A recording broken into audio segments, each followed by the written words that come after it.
అందరికీ నమస్తే. దేశంలో ప్రస్తుతం ఎథనాల్ మిశ్రమం E20 పెట్రోల్ విధానంపై తీవ్రమైనటువంటి చర్చ జరుగుతుంది. అయితే ప్రభుత్వం చేపడుతున్నటువంటి సంస్కరణలపై ప్రతిపక్షాలు చేస్తున్నటువంటి ఆరోపణలు హేతుబద్ధంగా లేవని తెలుస్తుంది. పూర్తిగా అర్థం లేనివిగా నిరూపితమవుతున్నాయి.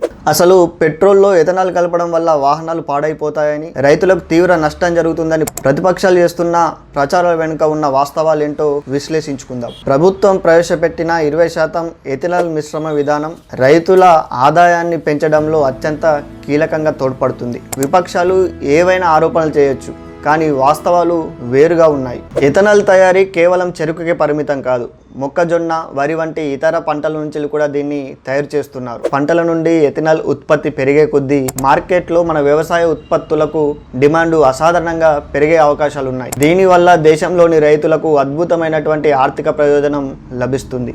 ఇలాంటి రైతాంగ అనుకూల విధానాన్ని విమర్శించడం విపక్షాల అజ్ఞానానికి నిదర్శనంగా కనిపిస్తుంది. ఇక విపక్షాలు చేస్తున్న ప్రధాన ఆరోపణ వేలాది లీటర్ల నీరు వృధా అవుతుందని, దీనివల్ల వాహనాల ఇంజన్లు కాలిపోతాయని చెప్పడం. ఇవన్నీ నిరాధారమైన ఫేక్ ప్రచారాలని నిపుణులు స్పష్టం చేస్తున్నారు. పరిశ్రమల్లో చెరుకు రసం తీసేందుకు అత్యల్ప పరిణామంలో మాత్రమే నీరు అవసరం అవుతుంది. ఆ నీటిని కూడా అక్కడికక్కడే శుద్ధి చేసి వాటిని పునర్వినియోగంకి ఉపయోగిస్తున్నారు. అంతేకాదు అమెరికా, జపాన్ లాంటి దేశాలు ఎథనాల్ ఆధారిత ఇంధనాన్ని ఎప్పటి నుంచో విజయవంతంగా వాడుతున్నాయి. అక్కడి వాహనాల ఇంజన్లపై ఎలాంటి ప్రతికూల ప్రభావం పడనప్పుడు కేవలం మన దేశంలో మాత్రమే పడతాయనడం ఇది రాజకీయ దురుద్దేశమే అని ప్రజలు భావిస్తున్నారు. చివరిగా ఒక మాట, ఎథనాల్ వాడడం వల్ల విదేశీ చమురు దిగుమతులపై భారతదేశం ఆధారపడడం తగ్గుతుంది. దీనివల్ల వేల కోట్ల విదేశీ మాదక ద్రవ్యం ఆదా కావడంతో పాటు పర్యావరణ కాలుష్యం కూడా భారీగా తగ్గే అవకాశాలున్నాయి.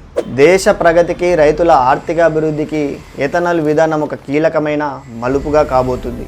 దీన్ని వ్యతిరేకిస్తూ విపక్షాలు చేస్తున్నటువంటి అర్థం లేని ఆరోపణలను ప్రజలు, రైతులు ఎప్పుడో తిప్పికొట్టారు. భవిష్యత్తు భారతావనికి ఇది ఒక సరికొత్త మైలురాయిగా కాబోతుంది. దీనిపై మీ అభిప్రాయం ఏంటో కామెంట్ ద్వారా తెలియజేయండి.